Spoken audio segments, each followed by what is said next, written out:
Have you ever seriously thought of calibrating your camera? You've heard me talk about calibrating your monitor and using ICC profiles for your printer for a fully calibrated workflow. I'll be talking about calibrating your camera today and answering listener questions. This is episode 147 of the Great Outdoors Photography Podcast for July 14, 2022. Welcome back to the Great Outdoors Photography Podcast. I'm your host, Brent Bergherm, and I'm just thrilled to have you here. This is the place where we just really focus. We talk about these wonderful things that just help us make even better images in the great outdoors or of the great outdoors. Today, we're going to talk about a little bit of post-processing type stuff, or maybe we could even consider it pre-processing since we're going to talk about calibrating our camera. It doesn't matter, I guess, when you do it. Anyway, we'll get into all those details. But what we're going to also be talking about at the latter part in this episode is listener questions. I'm really excited to have all these questions come through. Now, I've also created a little bit of a huge thing of show notes. And so I'm going to change up my strategy just a little bit. It really won't be that different from what I've been doing recently, but when you see the show notes there in your phone app or whatever podcast listening device you're listening to, you're going to see very limited show notes. You're going to have the intro type stuffs there, and you're going to have just a brief idea on what the main topic is, but you're going to have a link that jumps you to the show notes on my website. And in this case, for this episode, I don't even know how many words are there. Thousands of words for this one. So you can really just do a deep dive on reading these items. You can go a little further with the links. So this is going to be the big benefit for you. I'm going to talk about some links in this episode. They're only going to be available on this show notes website, which is my website. In this case, it's brentbergherm.com/episode/147.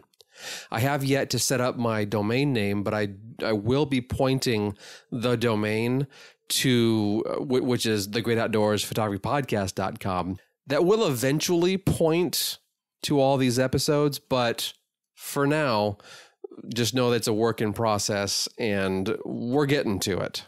I've got a lot of irons in the fire, so to speak, this summer, and I keep chipping away at the strategy of what I'm trying to work on here, trying to set myself up for success for when school starts again, because I think this is kind of a problem I had last year.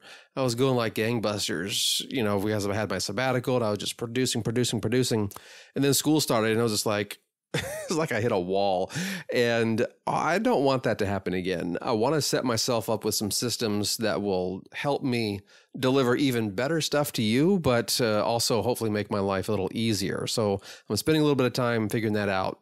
And so that's what I'm working on. That's what I'm trying to be able to do. Also, a quick piece of news that you're not going to find in the show notes. Just recently, let's see, as I record this is Wednesday. So 2 days ago, I received one of the best gifts I could have ever received. A local fine art printer. He does fine art reproduction prints, big fine art reproduction prints for local artists and for a few nationally known artists. And this is his full-time job, and he's been doing this for 20 years, probably 18 years, somewhere there. And I'm just flabbergasted because he actually has this printer, a nice, big, huge 44-inch printer. And he just needs to move it along. He hasn't been using it for a while. In his email to me, he said several years. And so I was like, okay, that's interesting.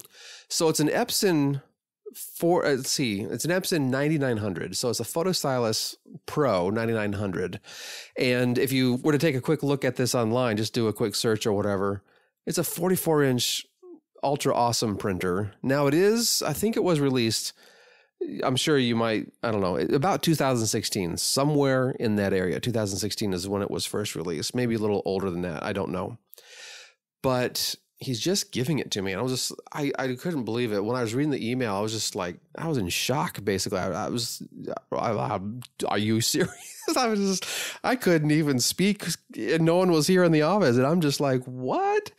This is so Oh my goodness, this is just making me giddy with excitement. But what I decided to do then, because of this, it's going to take a lot of work, of course, to get this thing back up and running, but I'm pretty sure I'm up for the task. I might need to remove the print head and actually soak it in a solution so it releases all the caked in ink in there.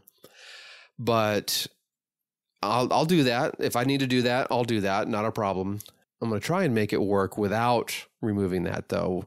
If I can bring it back to life, if I can loosen up those nozzles without taking out the print head, even better. That would be amazing. But I'm going to do a very thorough cleaning. I looked inside. It's got a lot of just standard office style dust just everywhere throughout inside. So I'm going to be doing a thorough cleaning. I'm going to be replacing some wipers and caps and all these other things that go on there. And I'm actually going to start experimenting with third-party inks. I've been a huge proponent in the past of saying, I'm not going to worry about doing third-party inks until, of course, I have a big stinking printer that the Epson ink set to fill this printer with ink will cost me over $1,500. And I'm just like, yeah, I'm going to, as far as bringing this back to life, at least, I'm going to go with the third-party inks.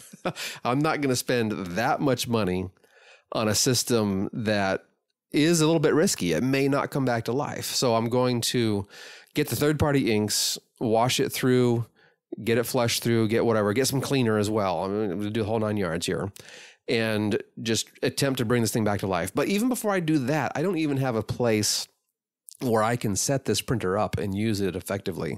I do have my little office here in the garage that I built when I first moved in right around 2 years ago.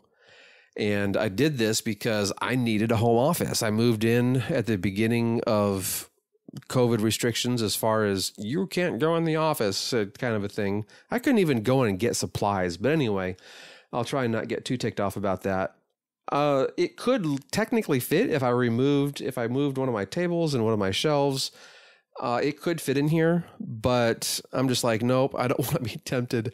I'm going to actually take my shop and I'm going to take about 500 square feet within my shop and I'm going to frame in some walls and I'm going to create my print studio. So that is going to be the thing that I'll be working on.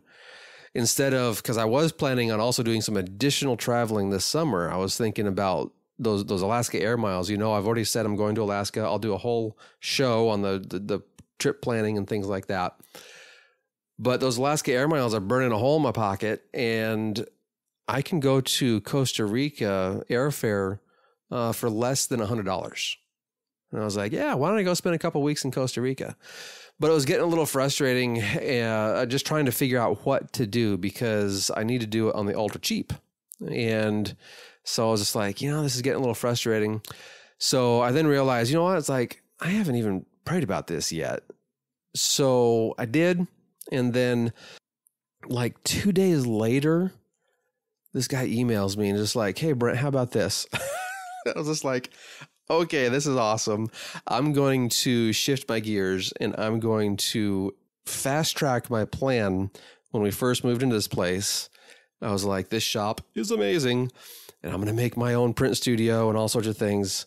Well, now that I actually have a printer, I'm going to go ahead and frame in those walls. I'm going to go ahead and make a nice big print studio out there. Like I said, neighborhood of about 500 square feet, maybe a little more, maybe a little less.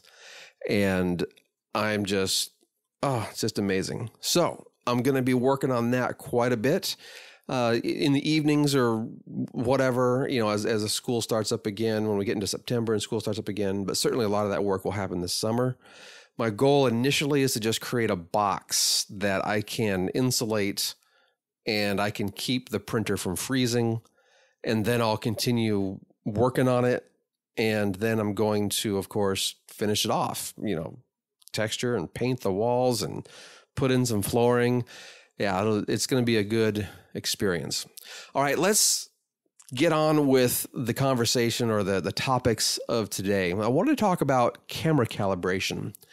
And I do have a whole blog post and a YouTube video. So if you'd rather watch YouTube with how this all works, then that's great. I invite you to do that. I will include both of these links directly to this blog post and to the YouTube video right there in your phone app. So you can click those items if you'd rather just read it there, or if you'd like to see the additional items that you could read there. But the first thing you might want to think about is, as an outdoor photographer, why would I even want to calibrate my camera? Isn't it just for studio, whether it's models or still life or anything like that? Why would we do it for, just the standard outdoor photographer type ideas, what we're interested in doing?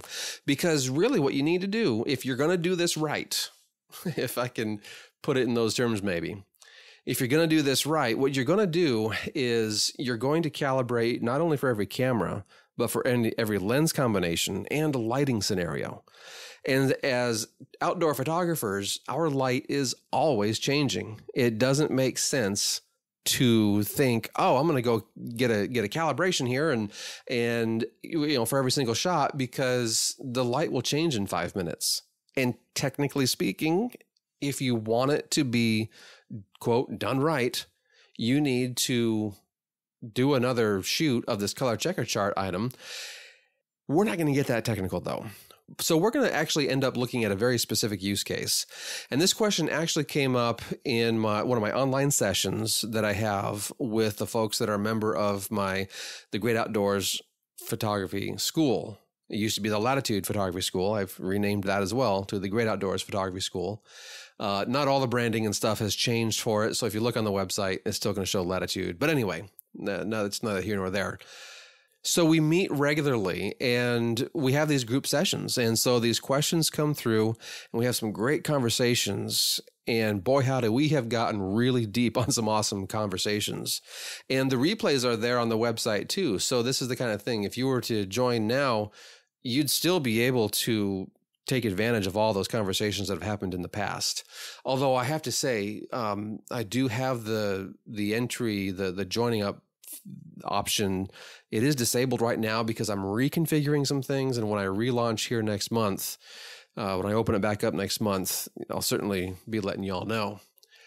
This would be a great time to head over to my website, brentberkham.com/notifications, and you'll be able to get on the notification list, and you'll certainly be able to know when that school opens back up. All right, so what is this specific use case that we're talking about? So what we're talking about here is, if you have two cameras, it's very possible, even from the same manufacturer, it's very possible that these cameras are going to render color very differently. And so this question that we had, the member was saying, look, I've got this time lapse. I want to be able to balance my color because I was shooting two different cameras. And when I switched the feed from one camera to the other, the color is just significantly different. And it's really painful to try and work those settings in Lightroom to get them to just be perfectly matched. And I'm totally like, yes, I understand. So initially, we actually went through a process of doing a manual calibration. Boy, I hadn't done that probably 10 years, but I pulled out that assignment sheet from when I had that going on at the university. And so we went through it. And then I was like, but you know what? I know there's an automated process. And this automated process is actually very easy. So here's what you're going to need in order to make this happen. What you're going to need is a color checker chart. Now, X-Rite, or now they've rebranded to Calibrate, they sell color checker, this item called a color checker passport. And I have the Passport 2. It's a device that has the standard 24 color patches of the standard color checker chart item. And it's also a handheld unit. So it literally just fits in my hand. The chart itself is probably 3 inches wide, 2.5 inches wide by about 5 inches tall. So it's a nice, small, compact chart. It then has this other chart that's unlabeled. I don't know exactly what it's for. It has different color temperature items, so I could photograph that, and then I could use my white balance selector to kind of sort of say, hey, I want it to be balanced for this temperature of light But anyway, we're not using that one. We're using the color checker chart. Also in this device, the Passport, you can probably hear it in the background as I'm manipulating its hinge. It's got a very substantial hinge that causes it to stay open in a certain direction or a certain angle. And on the back side of the color checker chart, we have a white target point, which is the full roughly 2.5 inches by 5 inches or thereabouts. I don't have anything to measure it, so I'm just kind of guessing. And then there's a gray card item there too for medium gray. So this color checker Passport 2 is in the neighborhood of $100.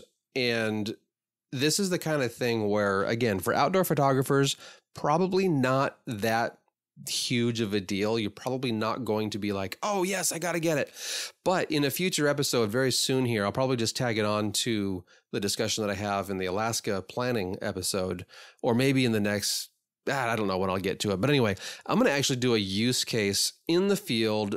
Does this actually give me better results than when I am using the standard, either Adobe Color Standard or Standard Color, whatever they call it in Lightroom, Adobe Landscape, Adobe Portrait? Does it get me better results than using those things? Because usually I use the profile in Lightroom that is the Adobe Landscape. And I like that. I get good results out of it. But maybe there's a reason where I could say, hey, you know what, in this tricky lighting situation, maybe this could work out. So I'm waiting for just the right light to head out there and photograph some flowers, and then we'll see what happens with it when we do that. But that's going to be in a future episode. I'm talking right now about this very specific use case that's highly valuable for us. If you're using two different cameras and you want to have really consistent color between those two different cameras. All right, so let's say that you already have purchased this color checker Passport 2, or maybe you have purchased a calibration device. Some of those kits with the calibration devices, that's the thing that has a little sensor, the little puck type item that attaches to your screen and it calibrates your monitor. Well, some of those devices come with a little color checker card. Now it's going to even be slightly smaller than this, but if you have it already built into your kit there, then you don't need to go and buy this extra piece because you already have it in your kit. But again, only some of those kits have them. They're usually the more expensive kits that have those things built in. All right, you then need to go and download some software. And I do have a link on this blog post, and it is the Color Checker Camera Calibration. And when you're on the page that this links you to, it's the third item down on that page. And this will take you to the Calibrate site, and you'll be able to download that software. And then, of course, when you load the software on your computer, you're going to also, it doesn't tell you this, I wish it did, it's going to also load the Lightroom Classic plugin for you. When you load the Lightroom Classic plugin, it's about as easy as can be to use this and to make it happen. Now, what if you wanted to use this for a different software? Well, the thing that you need to be able to understand on your software that you're using is, well, does it even work with the file that it creates? Because when you go through the whole process and you go through the whole it's not that big of a process. I'm making it sound like it's something worse than it is. But when you go through that process, it does create this little file for you. And once you have that file, I'm looking for it now on my system. Once you have that file, that's what Lightroom will reference, or you can have Photoshop reference it for use in Adobe Camera Raw, but that's what it will reference, and it's called a DCP file. And Digital Camera Profile, I think is what it stands for. So when you have this DCP file, it's not an ICC profile. In the YouTube video, I keep calling it ICC until I bring it up and it's like, oh, it's DCP.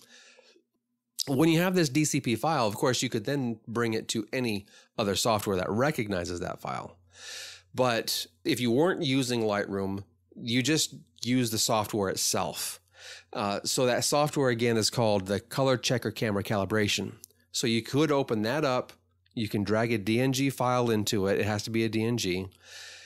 And what you do is you photograph the target, you drag that DNG file into it, and then it will just say, hey, you hit the button, here's your profile. But we do need to make sure that we photograph that thing just right. So let's back up just a little bit and go through step by step what we need to do. All right, so you've installed the software. You have both the little app, the Color Checker Camera Calibration app, and the plugin for Lightroom that connects it to the app, and it just basically runs in the background. It's really, really slick, really cool. And then you photograph the color checker chart. So again, whether you have one of those little ones, whether you have this Passport 2 like I have, you photograph that. But when you do that, you really need to make sure your exposure, the brightness value, is spot on. And what I did is I just kind of laid it out there on actually this cover that I have for our crawl space in the house. And so the whole house is just causing this big, huge area of shade. And so that means that this thing, this color checker chart, is being illuminated primarily by the bright blue sky above me, and of course, whatever's reflecting off the house. Well, the house actually is a slightly beige color, and so it has a slightly warm hue to it. So I'm just kind of putting the idea out there.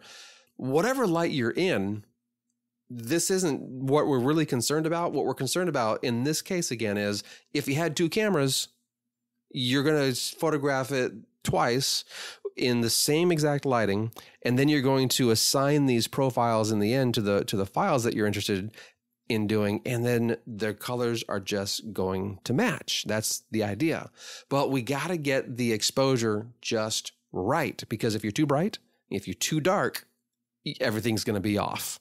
And so we just don't want that. It needs to be, what I say, it just needs to be close.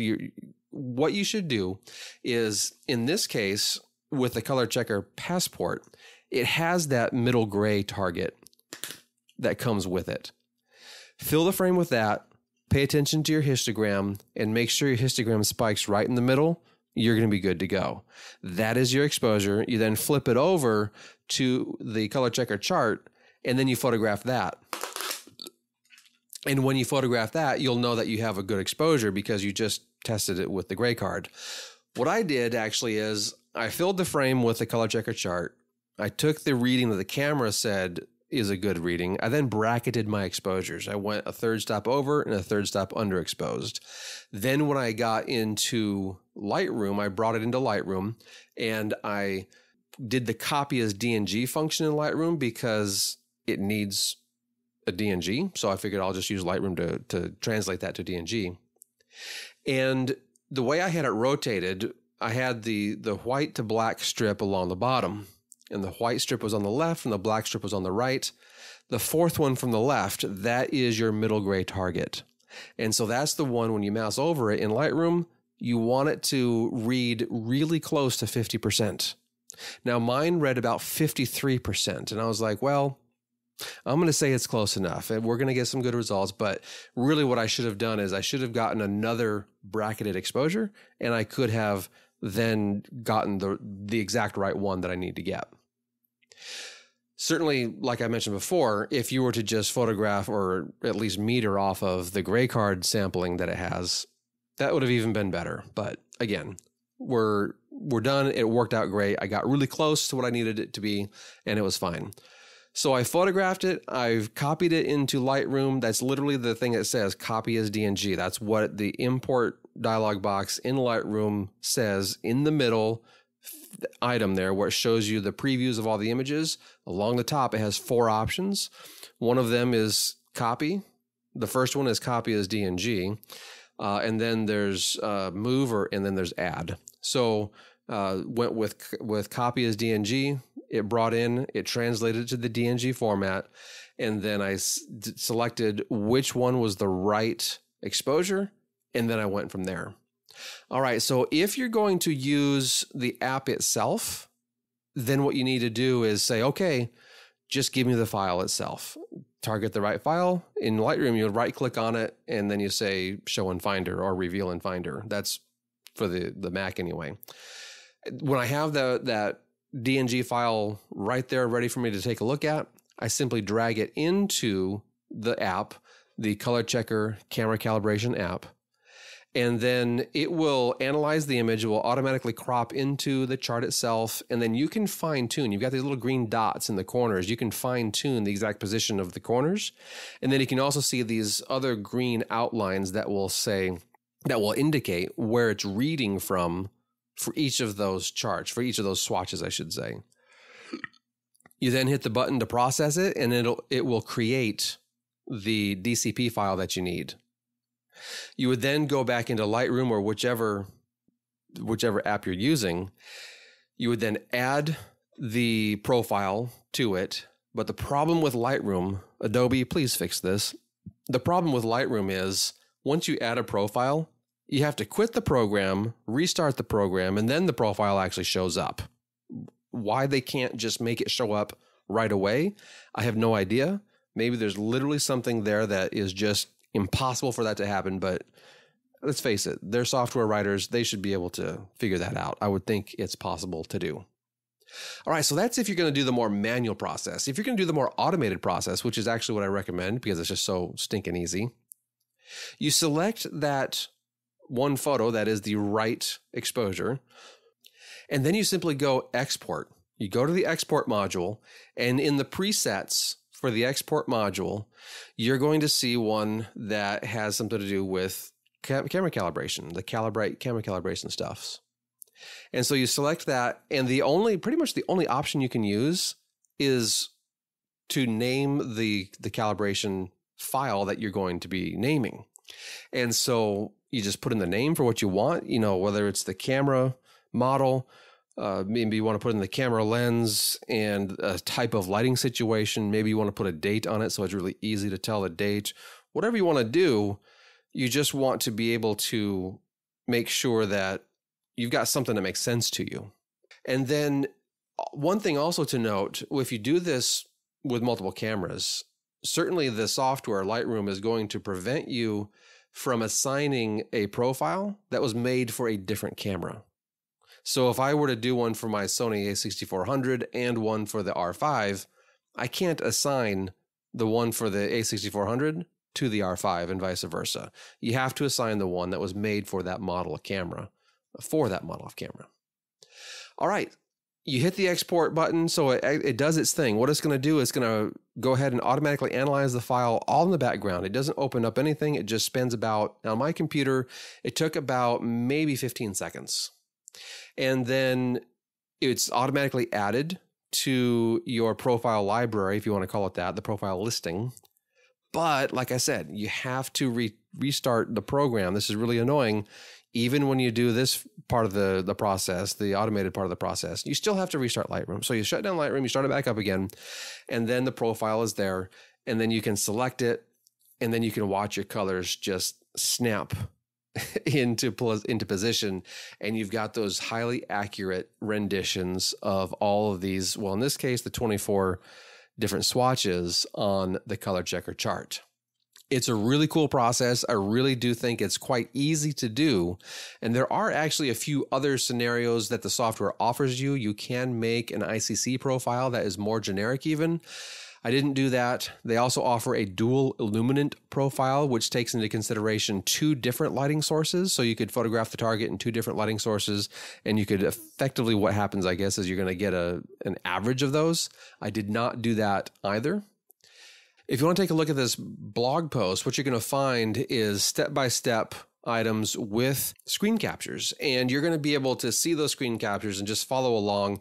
Certainly, like I mentioned, there's also a YouTube video on this. With the YouTube video, I went through the manual process first, and then I did the more automated process. And I was like, yeah, this automated process is wicked easy. I think I'll be doing this a little more often, at least here in the short term, so I can then make a better judgment. Okay, yes, if I'm doing 2 cameras, there's no other way to do this that's as easy and is going to guarantee the consistency of results between these 2 cameras. This is just it. This is how it's going to be just best configured for you. But what if I only primarily use 1 camera? Is this really going to benefit me as it relates to these different changing lighting scenarios that I have when I'm out there photographing flowers in my backyard or photographing a waterfall or just anything like that. Certainly we've got this idea where we've got the white balance targets that we can also put into the frame or otherwise attached to your lens. You know, there's some items there that will get you a custom white balance setting. This is going above and beyond that, though. This is about analyzing those 24 different swatches and adjusting whatever it needs to adjust to really dial in the color and make it just right. Now, what was interesting on my camera, I did it for the R5, the red swatch, and I'm just going to limit my conversation here to just the red swatch, the red, green, blue swatches. The red swatch basically did not change a bit. Canon has really dialed in the ability to go red with their cameras. I remember a long time in the past, the red was probably one of the worst offenders on the Canon cameras as far as how far out of whack it could be. And so it was just spot on. Green had a little bit of a shift that it needed to do, and blue was the most significant, actually. And I thought that was interesting, but hey, it worked out brilliantly and got the accurate color that you always, we love accurate color. We want to understand, our subjects are being rendered faithfully. That's my goal anyway. And so to be able to do that with an easy process, I say absolutely make it happen. It's just going to be awesome. All right, let's get on to the listener questions. And boy, howdy, we've got some great questions. I thank you everyone for submitting your questions. These were announced on the Facebook group. So if you're not a part of the Facebook group yet, I invite you to do that. And what I probably should do, I think I know I'm going to create in the future an option for you to submit your questions with your voice. Basically, you can give me a recording and it's kind of like just leaving a voicemail is what it's going to be. And so I'd be able to have your voice here on the show. And then of course I'll answer your question. But for now, it was in the Facebook group and we had several people answer my request with their questions. And so here we go. The first up is Aaron Martinez, and he's asking, how do you keep job burnout from affecting your personal work? And in parentheses, he says, in the context of a professional photographer. Well, Aaron, he works down in Texas, and he is one of the photographers for one of the big newspapers down there. So he's a photojournalist, and he's got just, a lot of shoots going on. Probably, I would say, multiple shoots every day that he's working anyway. And so I can really see this could be a huge issue that he and others are dealing with when your job is to shoot photos, or possibly more broadly, when your job is to be creative. So let's get into this. Well, WebMD, I wanted to look this up a little bit, and then the first thing I came across was a definition from WebMD. And they define burnout as, quote, form of exhaustion caused by constantly feeling swamped. Well, that is totally true. When you just feel completely swamped and you just aren't making any progress, you can get burnt out. And I know from experience, when I get burnt out, I just start to be like, I can't do it. I'm not going to do it. You just start to be, quite frankly, lazy. You tend to not get things done. And then you start feeling bad about yourself because you're not getting things done when you should be getting things done. And that causes even more of this swamped feeling. But there's another thing that I know I have personally felt, and that is you start to get this feeling of you just don't care anymore. The things, or possibly the things you used to care about, you just like, whatever. I'm so over that. I don't care. Maybe it's, if it's job related, maybe it's just something about the nature of the work and you're starting to lose interest in the nature of the work and you're not seeing the value in the work anymore. It just doesn't seem as important to you anymore. And you're lacking that ability to get motivated and to stay motivated possibly. This can be especially tough when your job certainly is to make photographs on a daily basis or to constantly be creative. In my situation, I teach others the creative process, but it is in various forms. So I'm not purely in the photography vein each and every day, all day. That's for sure. So that variety for me, it does help. Hopefully there's still variety that other people in your job, in Aaron's case in particular, possibly, it just may seem more of the same over and over. And the job, even if this is the case where the job is just fine, you realize it's a job, you go to work, you put in your time, and it's about your personal work, though. That's what he was asking specifically about. How do you keep job burnout from affecting your personal work? Your job is as a photographer, your personal work, you're interested in photography. What do you do? All right. So this is why I believe I need to get away from home. I need to get away from my normal environment in order to really turn on the creative juices and to really be able to totally focus on my work. And I start to feel rejuvenated and I can more easily get back into that groove. I think you may have heard me say something before, in the past. I don't shoot much in my own backyard. And I don't mean literally my own backyard, but I mean within 30 to 50 miles of home. I just don't do that much anymore. I used to do that all the time. And I just don't hardly do that anymore. I've got 4 kids and a wife and a big property. And I've just got so many things, full-time job. There's just so many things that are pulling me away. And that burnout, I'm not saying it doesn't exist. I'm just saying I don't have the opportunity. So I'm a little bit disconnected from what Aaron may be asking for here. I'm just saying maybe I'm not the best one to answer this question. But that idea of unplugging, I think that's going to be the key here. The ability to unplug. And so when I drive a significant distance, that puts me in a different mental state. When I fly somewhere, that puts me in a different mental state. And so I'm able to have that de facto unplugging happen. And then when I do get on site, it's like, okay, I have a job to do. Let's make this happen. So as for Aaron and other folks like him, I might suggest thinking about an overall project that could be accomplished over time.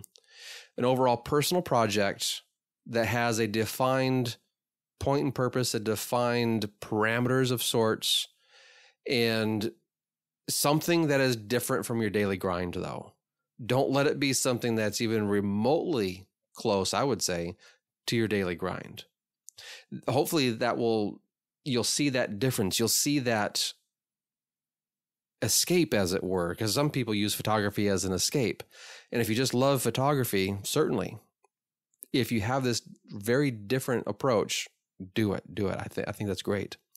I might also suggest there might be something to do. I know it can happen to me a little bit, but even the equipment you use, if you're using your work-based equipment for your personal work as well, there might be something there too, where because you're using the same Nikon or the same Canon or the same Sony or whatever the case is, maybe there's something there where you just feel, even though you're on your own project and the like, you just feel like you're at work. And so it kind of drags you down a little bit as it relates to, this is my happy place. This is my me time, as it were. Because you have that thing that reminds you of work, maybe there's something there that is something to be thought of too. So getting this project going, maybe it's going to a nature center, maybe it's a park, some other location that's large enough to provide a variety of options, but close enough to be accessible throughout the year. I think this is a key item to be thinking about. Still give yourself that time to unplug as it relates to driving away. Like I just talked to myself when I'm driving a significant distance, an hour or so, there's that thing of unplugging. There's that time that's built in. That's about, okay, I'm shifting my gears and here I go. Now, there was also a time where I had some really significant unplugging going on from photography. And this might be something too. Again, if you work in photography, you're always, you're probably, I don't suggest you're going to quit your job. That's not the thing. But I might suggest maybe there's value to literally unplugging yourself from your personal work just for a while. I have told my students many times, I can see them banging their head against the wall, metaphorically speaking, sometimes literally against the desk, but I can see them banging their head and just getting frustrated because they have a deadline, they have the stress, they're feeling overwhelmed. And I will literally tell them, it's time for you to leave. I might have an hour left in class or my lab session. And I just go up and say, hey, you know what? Just take off. Oh, but I'm just going to do this. I'm just like, no, you are stressed. You need to leave. You need this break. You've been putting in a lot of hours. You need this time away. And when they finally kind of break down and settle into the idea that I'm right, and then they come back the next day, and boy, howdy, they have some of the best work they've put out all week, all month, all quarter, possibly. That's just really good stuff. So that whole idea of unplugging, even completely from your at least your personal work, can be hugely important. Now, in 2006, I went about 8 months without shooting one frame on the camera. I needed that break very badly. And while it was a tough time in life, that was the answer. I needed to just focus on whatever needed to be worked on and just let it happen. Just let it ride. And let me tell you, it was weird pulling that camera back out and finally saying, because I had thought about this several times, is it time? No, it's not time. And so I finally pulled it out one day and was just like, yep. All right, let's go, click a button. All right. And just kind of getting back into that groove. And it's been smooth sailing ever since. Well, not really, but mostly smooth sailing ever since, because I had that time to recalibrate what is not only important in life and some much bigger things that were being dealt with back then, but I had that time to recalibrate what my point and purpose was in photography. Now, even now, I've recalibrated that a couple of times. So I've learned that process of basically recalibrating what's important to me in my work, and then being able to be okay with that and celebrate that and settle on that, and then really dig your teeth into it and make it something very valuable, very worthy. So certainly if your job is all about making photographs, you cannot totally unplug. I'm not saying you can totally unplug from photography. I'm just talking about your personal stuff. Maybe you need a break. Maybe you need to take a month off, take a week off. Focus on your family, focus on friends, maybe even focus on yourself. And once you've had some time to metaphorically lick those wounds or whatever it is that you need to do, get back at it again. Now, here's what I would also suggest. Don't do this open-endedly like I did. Set yourself a time frame. And when you have that time frame come up on your calendar, set yourself an alert on your calendar and say, okay, I need to be done with this. Well, first off, ask your question, am I really done with this? Am I ready to get back, or do I still need some more time to not feel that burnout? Because the burnout is what we're trying to get rid of. And a little bit of a break is what you need to get rid of that burnout.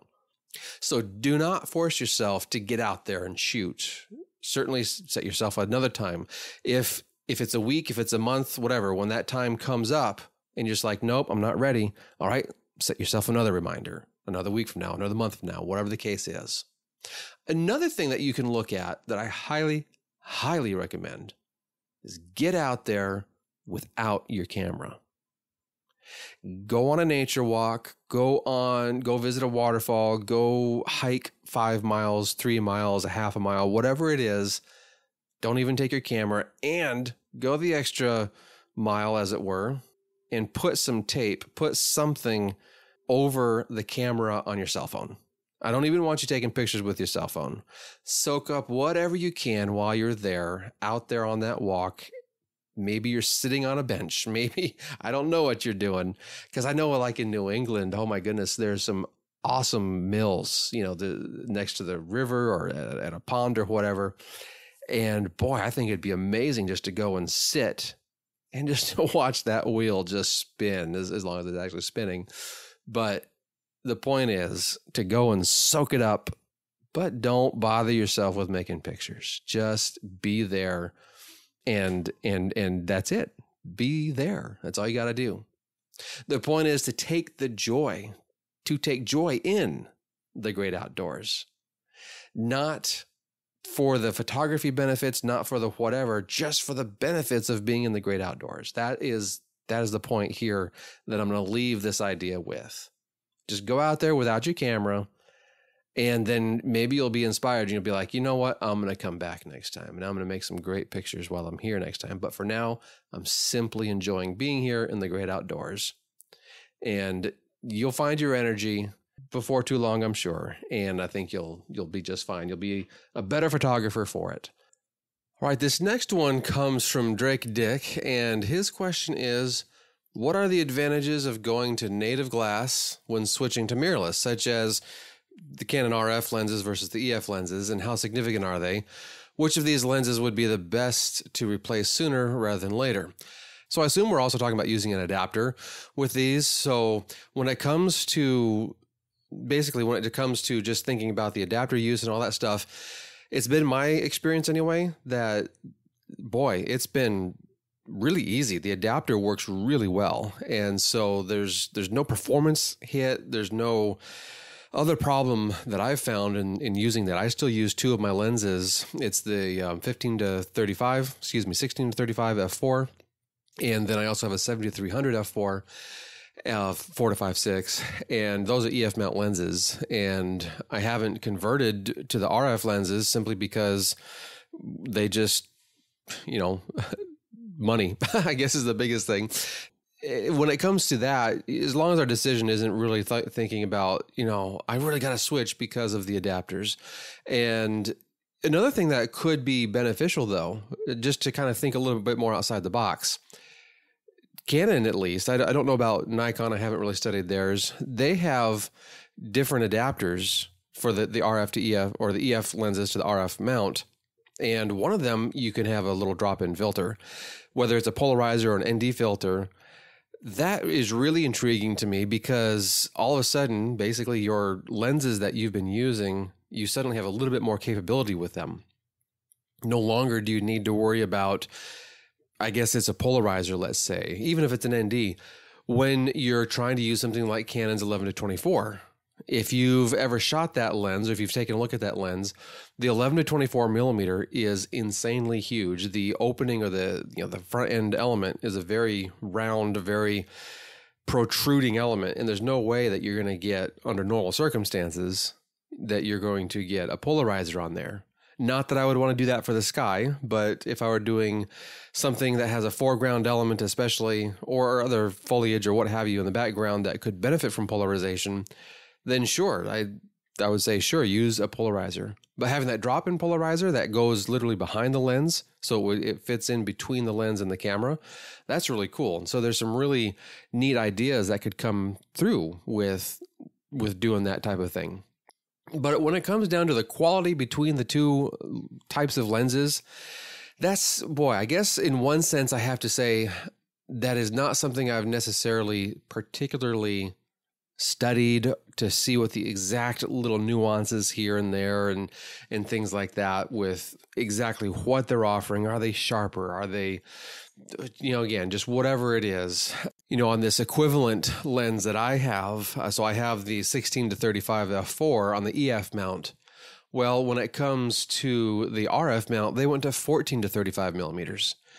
There is probably something there with the fact that we're dealing with the RF mount that just simply makes it easier for them to add those 2 extra millimeters on to the lens. And so you have even a more capable lens possibly. You could at least make that argument. So when I do upgrade to the RF mount lens, I'm going to gain 2 millimeters. And when you're talking about going from 16 to 14, that's actually going to be fairly significant of a difference. But optically, are they better? Is one better than the other? I certainly haven't seen anyone complaining otherwise, but I haven't also been looking either. These are L lenses, and they're going to be top-notch lenses. So here's the long of the short of it is, what it comes down to is just convenience of using the adapter or not. And the thing that I dislike about using the adapter, this is me in my opinion anyway. If we were to look at some charts, some MTF charts or whatever, and we were to see that, there's one lens on the RF mount that is marginally sharper than the EF mount, or vice versa, whatever the case is, then surely there's possibly an argument to be made there for sticking with one or the other. But in the transition that I have made, going from the 24 to 70 EF to the 24-105 RF, I love that 24 to 105 RF, in part because I get extra reach, but also it's just really sharp, and it's just as sharp as that 24 to 70 was. So it's just more of a convenient lens, though, because I have that extra length going out to 105. But getting back to an idea that I was starting to talk about, I have those two EF lenses, but I have one adapter. And so when I want to change lenses, let's say I'm on the RF lens and I want to change lens to my wide angle, but for some reason the adapter is on the telephoto lens. Well, it's like changing two lenses. It takes the time that it would normally take you to change your lens twice. First off, you got to move that adapter over, and then you attach the adapted lens to the camera, and then you're ready to shoot. So that just slows you down, and to me, that's kind of annoying. So that's the biggest thing for why I would want to switch. And so grabbing myself a copy of that RF 14 to 35, I'm really looking at doing that. But with that 70 to 300, I'm sure I'll go a long time before I replace that, because the adapter is just going to stay there. I like that lens. It's a great lens. The adapter will just stay on it, and I can totally be a happy shooter with that adapter on it. It's going to be just fine that way it is. All right, our next question. Manuel Laura, are we photographers who travel or travelers who happen to also be into photography? Oh boy, I do love this question. And I do think it kind of depends, because for me, travel and photography, well, they are just really very much intertwined. And it's been like that for so long, I can hardly remember a time when they weren't ever done separately. Certainly, when I first got started, I did a lot of shooting here in the valley, the Walla Walla Valley. And so sure, there's that, because I didn't, quote, travel very much. But for me, when I'm experiencing both, that's when I'm really on top of the world. That's when I'm really basically experiencing heaven on earth kind of a thing. But certainly to really answer this question, it comes down to our motivations. What drives you? What makes you tick? And what is important to you? There have been many times where I would love to, I get to myself thinking anyway, I would love to do more of a Paul Theroux type of journey. If you've not read his nonfiction books, his travel logs, I definitely recommend them. I know I've mentioned them a couple of times in the past, and yeah, they're just, every single one of them are great. From Riding the Iron Rooster, something to Patagonia, the Something Express to Patagonia. He usually travels by train. He likes to travel overland, regardless, whether it's, bus, whatever, the taxi, train. Train is something very popular with him, very common with him. He's a Dark Star Safari. He went from Cairo to Johannesburg, I think it was, overland. I was just like, oh, this is it was an excellent book. And many of the books I'm definitely going to be reading again. I know a couple of them I've already read twice. And really what, The Pillars of Hercules, that book is what really got me interested way back in 2005, actually before then, but 2005 was when I made my first trip to Croatia. And The Pillars of Hercules, he started at the Rock of Gibraltar, and he traveled all the way across, if you will, the Straits of Gibraltar to Morocco, but he went by land. So that means he went all the way around the Mediterranean Sea. And it was a great read. It was such a wonderful read. Now, he did this also in the mid-90s when, let's see, was it the mid-90s? Yeah.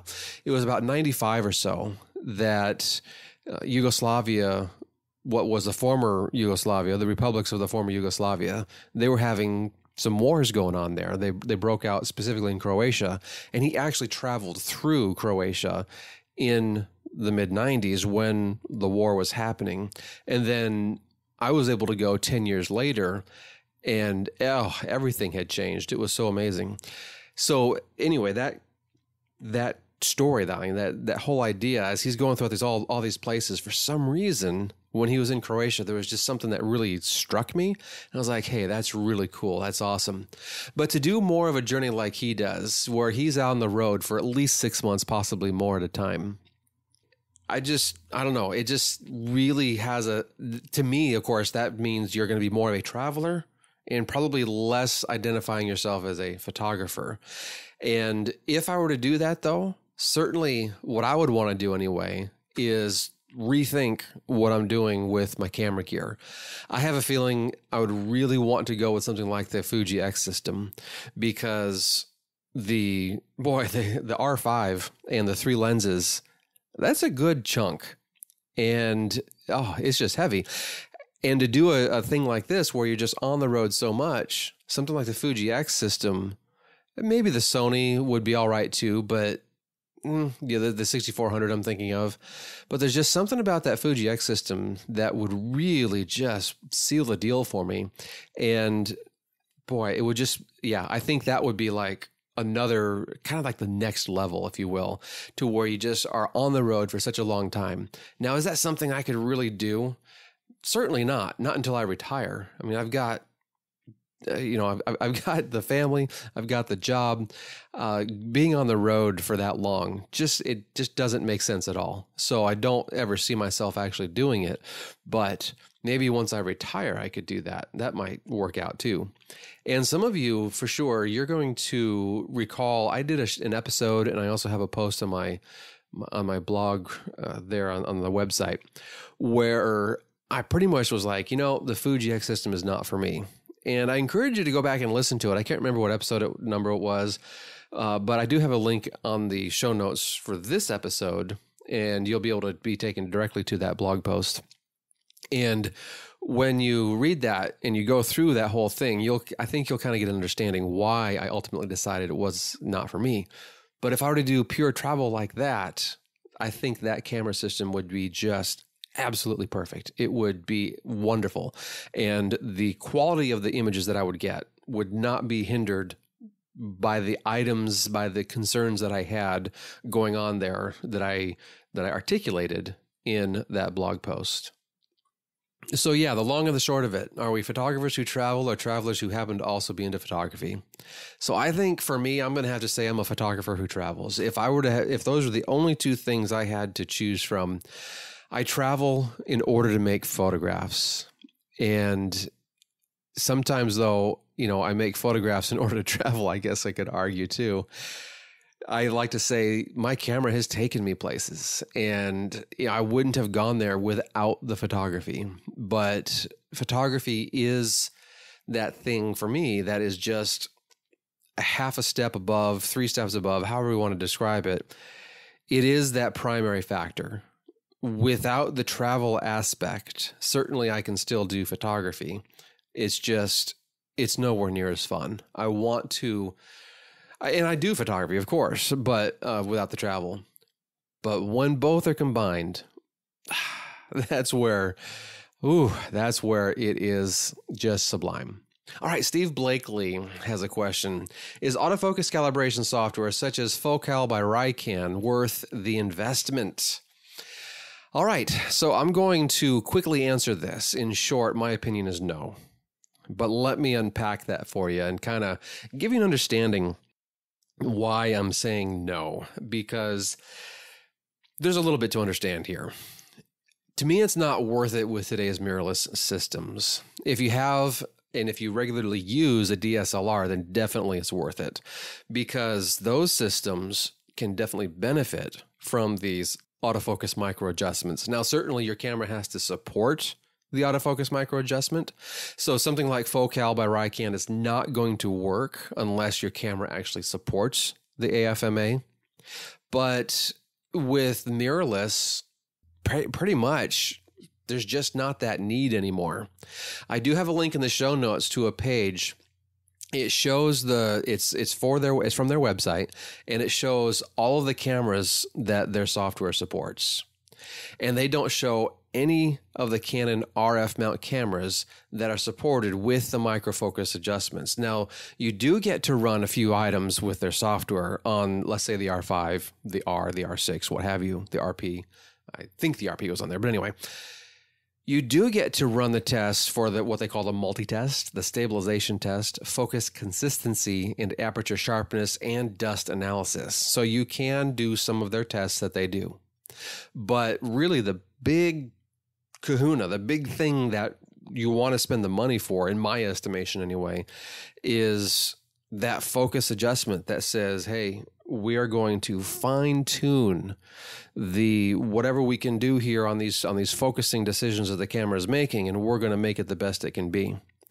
Now, certainly, too, there are solutions by, Tamron and Sigma. They have the little lens mount thingy that you can attach to your lens. You can then run some tests. Also, you then hook that up to your computer. And after you run your tests and you download those pictures and you do your thing, I do have a video on my YouTube about this for the Sigma system anyway. You can make focus adjustments on your lens at the lens level. Now, the Focal by Rican is not going to do that for you. You need to run Sigma's own software for doing that. But you can get the same idea across. But again, is this really going to be necessary for the mirrorless systems? I don't think so, because the mirrorless systems just simply behave differently. The autofocus systems are differently controlled, whether it's a contrast system like Panasonic uses, and it's a contrast system to where it's looking for the edges, it's looking for edge details. There's no amount of microfocus adjustment that you can even think of worrying about, because it's either in focus or it's not, and it has nothing to do with understanding the specific distance or are these two things aligned. It just looks at the image that's created on the sensor, and it says, yeah, we have edges, therefore we must be in focus. Now, it's a lot more complex than that, but that's the long and the short of it. That's basically what that system is doing. With your other systems by Canon and so on, you're going to have those autofocus sensors embedded in the sensor itself. And so we just don't have that extra device that needs to be calibrated from time to time and have these microfocus adjustments going. So on the same page, they also show the Nikon cameras that they support. And so what's interesting, though, the differences between the Nikon cameras and the Canon cameras that Focal by Rican is saying that they support, every camera on the Nikon side of things says, for autofocus calibration, says, quote, user assisted. So it's not an automated process, but it's user assisted for adjusting, helping you achieve the right setting that you need in your AFMA, your autofocus micro adjustment. However, they also include the Z mount cameras for that. So they're mirrorless systems that they do include in that. So they also, however, don't support what they call the calibration check, and that's going to be completely manual process. So what's interesting, on the Nikon, they help you do the microfocus adjustment, but they're certainly not going to be able to automate the checking process. Whereas on the Canon side of things, it's not even a possibility. So it just depends on what system you have. And then, of course, it depends on what you're looking to get out of it. Because if you do your research and you find that multi-test, whatever that is, you find their stabilization test, their focus consistency, and your aperture sharpness, and your dust analysis, if all of those things are valuable to you, then certainly it might be worth it to go ahead and pay the money. But for me, and what I'm seeing and what I'm doing, I guess, with my photos, I just don't see that as something that I'm going to be investing in for myself. All right, the next question, Doug Gabbard, looking for advice for ND filters or a system of ND filters. All right, I have used both Breakthrough Photography and Polar Pro filters, and I would say I'm equally a fan of both systems. One thing I do like about Breakthrough filters is their glass. It's the Schott brand glass, SCHOTT. And I have a link in the show notes to that company, just so you can reference it if you ever need. But anyway, those pieces of glass are made in Germany. And certainly I would argue it's definitely going to be hard to find a better glass. But with that said, I do use the Polar Pro filters more often. Their glass is made in China, at least at the time that mine were manufactured. Their glass was made in China. And full disclosure, I just want to make sure y'all know that Polar Pro did send me a set for review, and I did put them up against the Breakthrough filters. And for my testing and what I'm seeing, I really couldn't find any appreciable difference. As I look back and forth, it's just like, whatever difference I'm seeing, I think what I'm looking at, what I think I'm interpreting really is just because I want to see it, or because I want, there to be some kind of difference. But in reality, it was just so identical. I did have hopes of actually working with some of at least one of our physics professors here at the university, and do some diffraction tests with some lasers, because they have an optics lab. And I was thinking, I could just shoot some lasers through it. We could do some tests. We could see, is there a difference in these pieces of glass between these two filters and what they do? Because what I've got the 3-stop circular polarizer from both companies. And then there's a 6-stop circular polarizer, and then this 10-stop neutral density. And mine are just the standard screw-on type. They're great. The ones that I have from Polar Pro, they're the 77 millimeters, and the ones I have from Breakthrough, they are the 82 millimeters. And the reason I went with 77 millimeters was because I got tired of using one of those step-down rings. And a lot of times people are saying, make sure you get the 82 because, that's pretty much the biggest lens that most manufacturers make. And so if you get the 82, you're basically getting yourself a little bit of insurance that it's always going to work. Well, as I looked across the field of the lenses that I'm interested in buying, 77 is actually the largest it's going to be. I would have to get an f2.8 lens like the 15 to 35 f2.8 RF mount.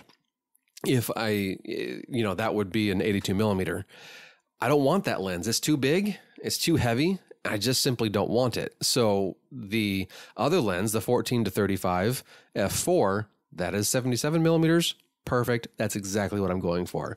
So it's also lighter, and I like that. So I'm going to stick with the Polar Pro, and I'm going to stick with the 77 millimeters, but I don't think I'm going to be getting myself into the optics lab because it's just a lot of I just don't see it worth it as being worth my time.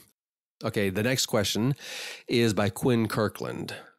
What do you know about the device called Arsenal? Is it worth the money, and will it make your photos better? All right. So I did a little research on this device. I've heard about it for sure. They came out with version 1 a couple years ago, and now they're shipping version 2. It looks like they just had a Kickstarter campaign that, at least somewhat recently, maybe has, expired or whatever they call it. And so now they're just selling out of their initial inventory. They have, 11,000 units, I think it was. And at the time of my research, they had 480 left. So, okay, that's fine. Once that is done, they're going to go to their regular inventory, and it's going to go up in price. They say right now it's on a 20% discount. So with that 20% discount, it was, the price was $219, I think it was. And then it'll go up to $275 once they're sold out of these initial 11,000. All right. So there's some background basically on just technical stuff about the device as it relates to pricing, etc. All right, they call it, on their website, they call it the Intelligent Camera Assistant. And they also say with version 2, it just got smarter. Okay, so let's dive in a little bit more to see what this is about. They have a features page on their website, and I found this quote at the top of the page. The Smart Assistant AI suggests settings based on your subject and environment. It uses an advanced neural network to pick the optimal settings for any scene. Okay, they're sounding really fancy by saying advanced neural network and, this AI, so the artificial intelligence, and it's suggesting settings based on your subject and environment. Right away, this is just me, this is just my opinion, and I'm just, being really transparent here, I guess, because I want to make it clear of the mountain of skepticism that has to be overcome. I just immediately get skeptical on things like this. Suggests settings based on your subject and environment. All right, fine. You can suggest all you want. This is a computer. It will suggest all it wants, but I am still going to be, again, for myself, I'm still going to be verifying that these are the settings I actually want. So it still requires the photographer to know what these settings are going to do. Again, this is my opinion. If you're more of the beginners slash, middle type of the learning spectrum on the whole photography scene, maybe this could be a big help to you if you're paying attention to what those settings are anyway. And as the machine is making suggestions, you can be like, yeah, and then you get the results in your computer afterwards. You're like, okay, yeah, that actually was a pretty good choice, or it was a bad choice. You need to still make that decision. What I really want to get across is we shouldn't be removing ourselves from the decision-making process. And that's the thing that I kind of get bent out of shape over. We need our own human input. In my opinion, we need our own human input in order for it to be a successful photograph. If you don't have your input, then you're not creating your message. You're not creating your look. You're not creating whatever it is that you are intending to create with that subject. And so if you remove your input, that just starts to dilute the authenticity of the image. So as long as we're not going to use this as a crutch to dilute the authenticity of an image, that's what I'm going to hope for. And that's what I'm going to stress. I will always stress that kind of a thing. I just listened this morning to an episode of Tips from the Top Floor. If you've heard that podcast, Chris Marquardt puts it out. He's from Germany. He lives in Hamburg, Germany. And he was talking about a few AI systems. One of them is called DALL-E, DALL-E, is the spelling for it if you wanted to look it up. This actually is not in the show notes because I literally just listened to it today. And, I'm just remembering from what was going on there. The basic point is that this DALL-E system, you will be able to, the idea is that you'll be able to describe a scene. Maybe I have a waterfall that's 30 feet tall. It's surrounded by rocks and it has a beautiful blue sky above it. And it's a silky waterfall, so it looks like it's long exposure. And so this AI system that you have used words to describe a scene is going to then create a photorealistic scene right there for you. And that's, the extreme of the other side of the spectrum here, where if we're removing our interpretation of the scene, you might as well just go rely on whatever this other advanced neural network is that the DALL-E people are using, and just rely on something like that. And if you can simply describe what you want, then that's what you're going to get. But with our own interpretation into photography and what we are putting into the work, certainly there is always going to be value there. I personally, anyway, will always find value there. So that's a long way of saying, don't let a system like this, don't let a little piece of technology like this be something that causes you to sort of give up whatever it is that your input is, whatever your message is, however it is that you personally interpret the scene. All right, so let's break these 3 steps down as far as what they're really focusing on. It examines the scene and looks for what subject you're shooting and will make a determination on shutter speed and other settings based on the subject you're shooting. Okay?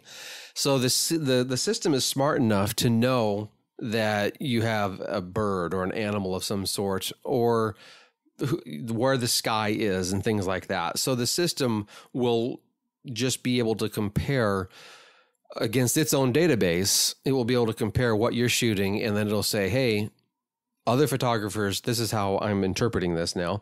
Other photographers have shot it this way. This is how we usually want to, portray this scene, this type of subject. And so here are the settings that it's recommending that you use in order to get a, quote, good picture of that subject. All right, so again, that's my interpretation of unpacking that and how it goes. All right, number 2, and this is basically coming directly off their website. I'm kind of sort of, rewording it for sure, but anyway, let's go along with number 2. compares the scene with, quote, thousands of professional photos, unquote, using, quote, a convolutional deep neural network. And I looked at that and I was just like, again, you're trying to use these fancy words and you're trying to impress me by all these really big tech sounding words that are buzzwords and the like. And so this initially made me think of this whole fancy term, deconvolution sharpening, that we can do.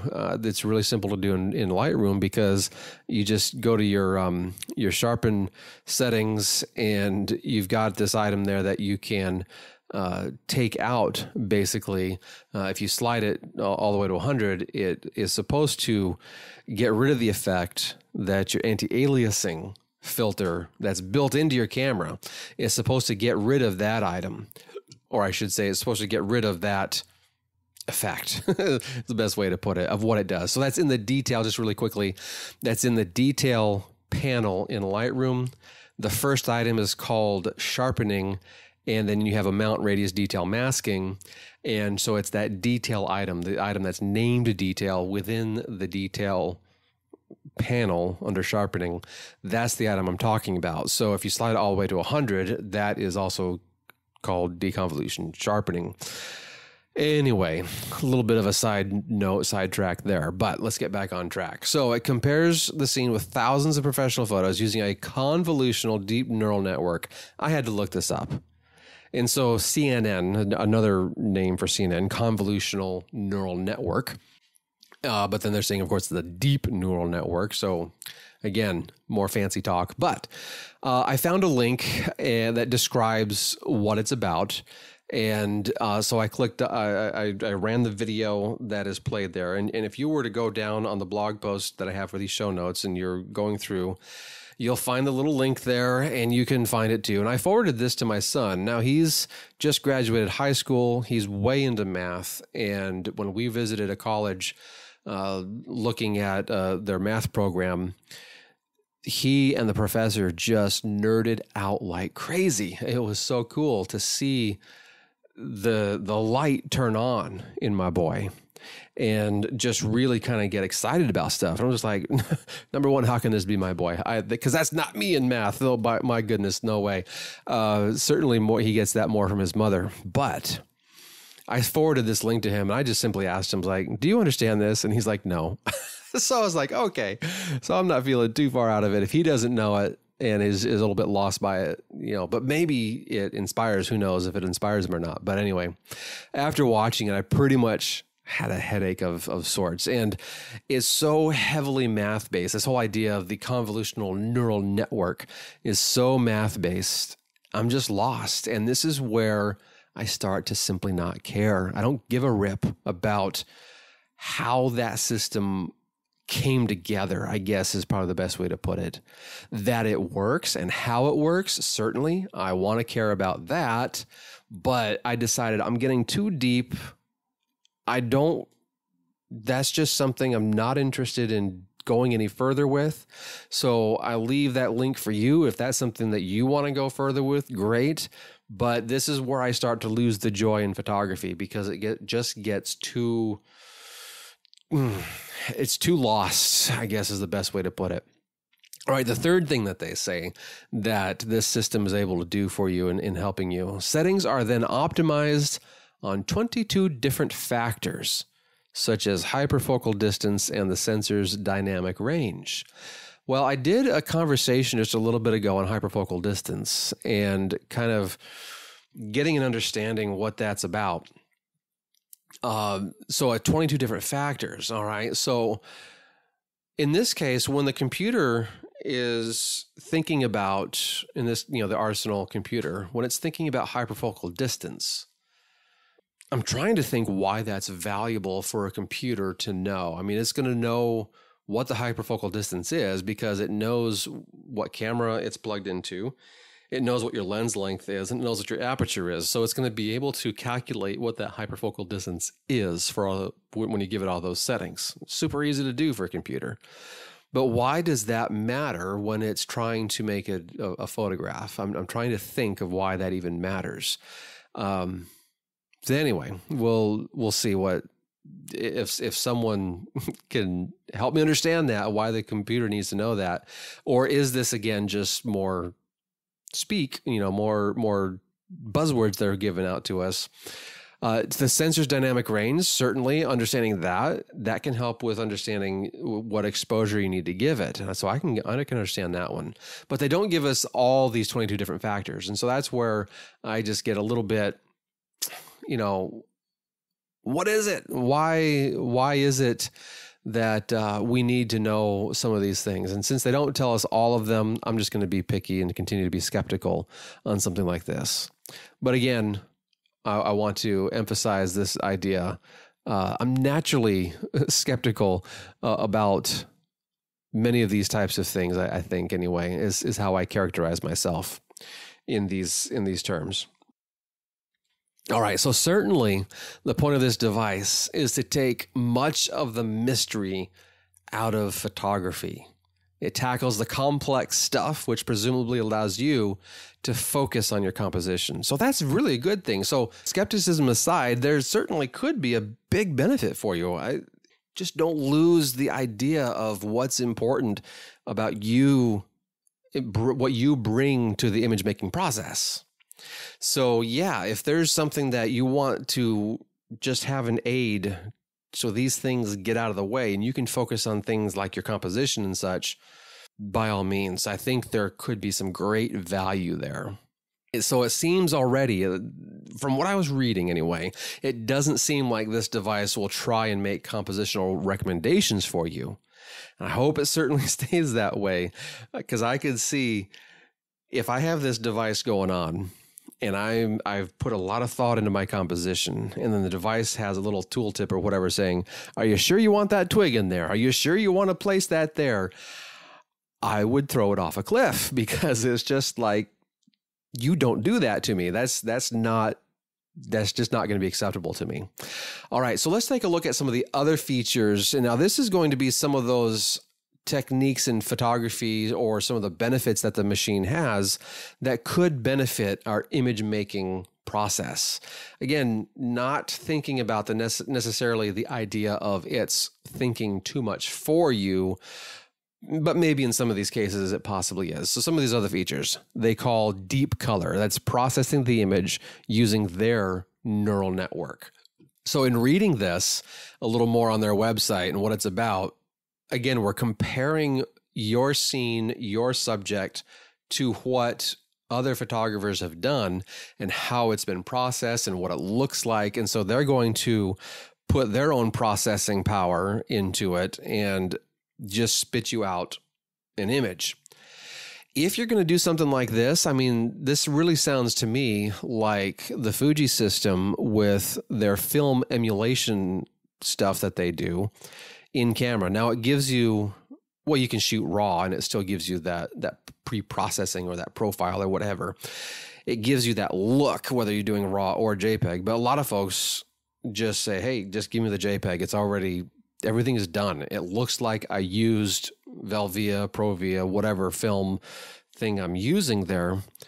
And yeah, great. So it seems to me that this deep color idea is at least in the same vein as what Fuji does with their items. To me, as long as this gave you a raw image, so a DNG image with all the processing settings applied, that would be great. I don't have that information though, because what I want to have happen is I want my ability to override it. If it just gives me a JPEG only, then that wouldn't be great in my opinion. So this deep color may or may not be valuable. I don't know.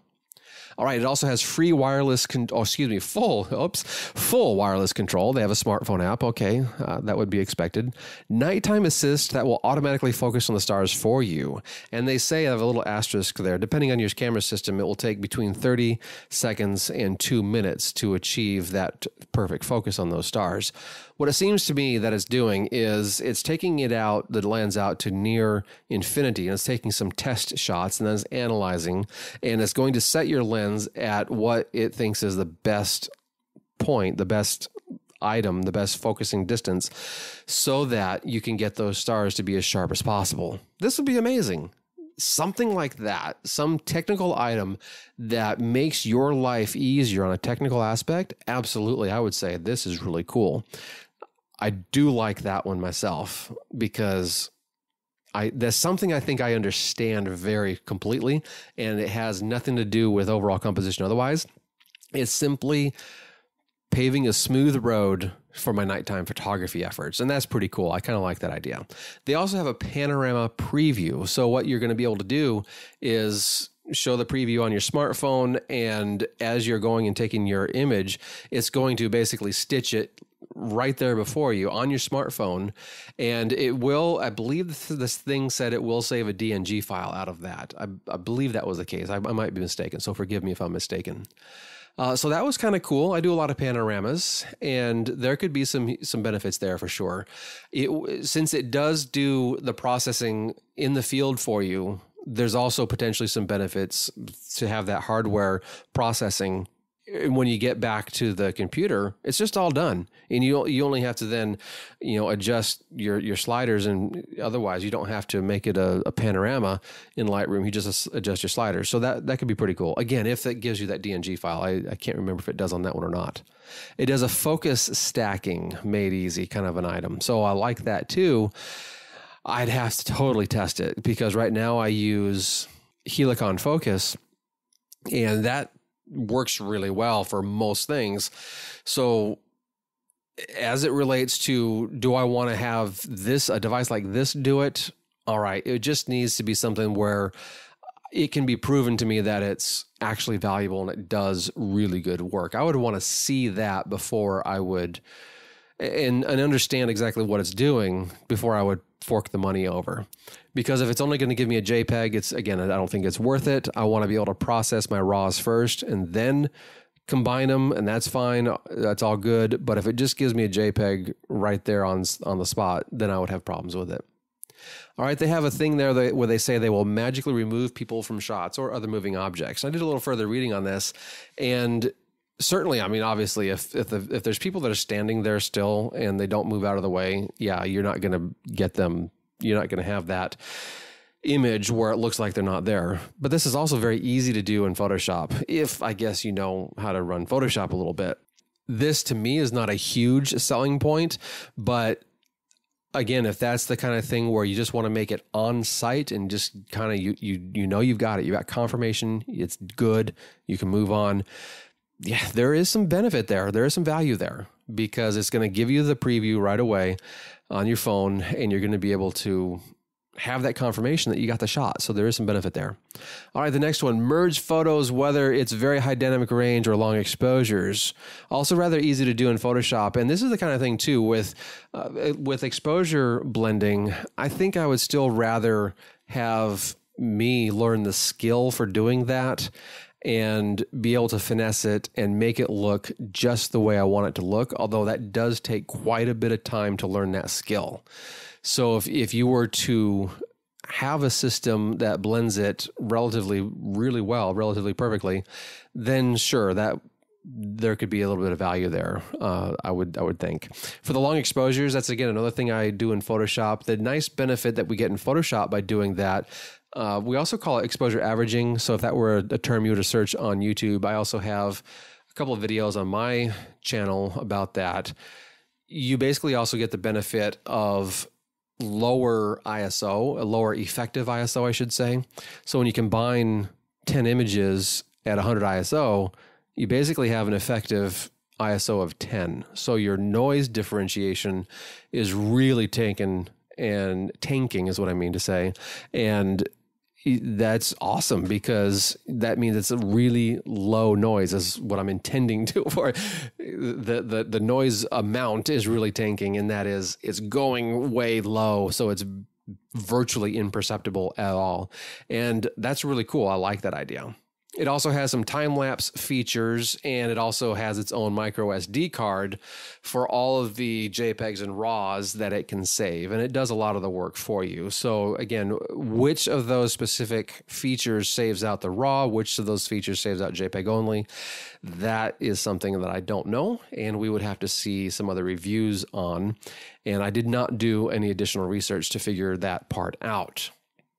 All right. So in short, my analysis is that certainly, I was skeptical from the beginning at looking at this type of item. However, the more advanced things that it can do are rather intriguing. These time-lapse ideas, the nighttime helper, as they call it, I think. For me, I'd rather do some of these other items in Photoshop, such as the exposure blending. But there is a lot going on, and there's a lot of things that this machine will do for you, and there could be a lot of benefit for you. It also looks like it will transfer photos to your smartphone app rather easily, and a lot of people will probably appreciate that. I am one that really doesn't care so much. I mean, if I wanted to share something on my social media, for sure, that's what I want to do. Get it to my smartphone so I can do that. But that's the only reason I want to do that. I don't use my smartphone for anything else photography related because I really dislike how Apple manages the transfer of files, in particular photos, to the computer. You need to use the Photos app, and I'm just not going to use the Photos app. That's just not my jam. So I would rather actually use Dropbox, and I have it do it that way. And then I get them and I put them where I want on my system, and it's done. I don't have to worry about the automated functions that the iCloud system has and all that other stuff. To me, it's just a headache that I don't want to worry about. So the question is it worth the money, and will it make your photos better? That is the original question, or part of the original question that Quinn was asking about. Is it worth the money, and will it make your photos better? So at $219 right now and $275 going forward, it seems like it's a quite reasonable price. I don't see this as something that is like massively expensive. So I would say, sure, it's probably worth the money.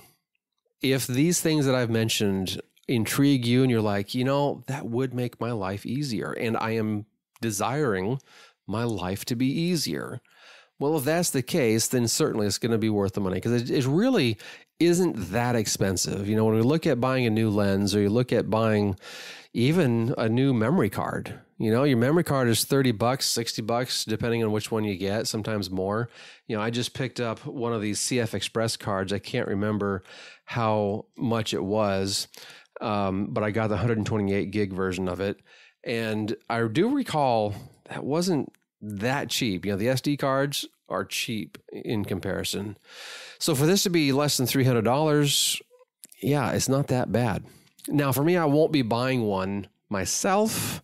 I just really don't see a need for it, because I don't do some of these types of photography all that often. So if I really had a need and I was like, you know what, I am going to do a lot of nighttime shooting from now until the galactic core disappears this season, and I'll pick it up again, next season and what have you. If I knew that was a thing, then I would be like, you know what, I might want to go ahead and do this, because it's just going to make my life easier to achieve that focus on those distant stars. And so that's really cool. I like that idea. But I do see it otherwise. It's a rather niche piece of kit, and it does these things. It appears to do these things very well. And I then go on the flip side of it. I'm going to go ahead and call myself a little bit of a purist as it relates to the overall nature or the experience of photography. As you are well aware, if you've listened to this show for more than 5 episodes possibly, there's often times where I will talk about the experience and how important the experience is. And if I'm fiddling with another piece of technology and it's running out of battery, or my phone is running out of battery, that's another thing on my phone. I have an older phone. The battery doesn't last forever if I use it a lot. And so when I'm out there using a piece of kit like this, the battery will wear down. And then you can say, well, just plug it in and recharge it while you're using it, and just strap a battery pack to the tripod or whatever. Well, that adds more weight, but also my lightning port is dead. I haven't had an opportunity to replace my lightning port on my phone, so I have to charge it wirelessly. So anyway, that's just me and my problems that I have with my phone and whatever else.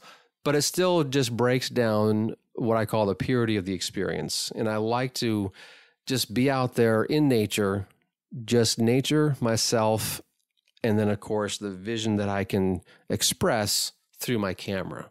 So if I'm fiddling with another piece of technology, it just changes that experience for me. And yeah, I guess that's just part and parcel of what I'm about. Certainly, again, if nighttime were a thing, or if I were doing some time lapses, a lot of time lapses, which I did buy that time lapse software that Kurt Kai's recommended, and for some reason, it's LR time lapse or something like that. Haven't even cracked it open once, but I did buy it, and I do plan on doing that at least a little bit. If I were going to do it a lot, then something like this, the Arsenal system would probably be in my shopping cart. All right, let's move on to the next one.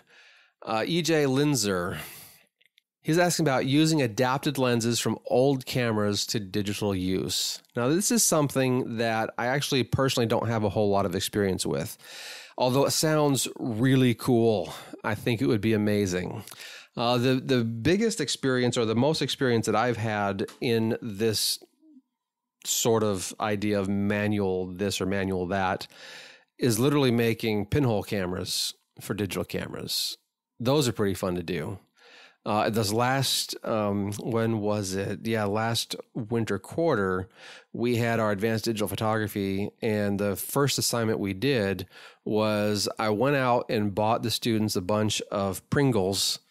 And the thing about that is the Pringles tube makes for a great lens, and it has everything you need except the lens cap. So I also then bought, I should say, body caps. So I bought the body cap, drilled a hole in it, drilled a hole in the bottom of the Pringles can. It's got that metal bottom. So you drill a hole in the bottom of the Pringles can. You use some hot glue to attach that body cap for the camera that fits on the camera onto the Pringles can. You cut the Pringles can to the length you want. Now, really, about 1.5 inches is about as long as you want it to be. You get too much longer, and you're going to have a really telephoto effect. But then you have, in the end, you end up having a pinhole lens, and it's pretty sturdy, and it works really well.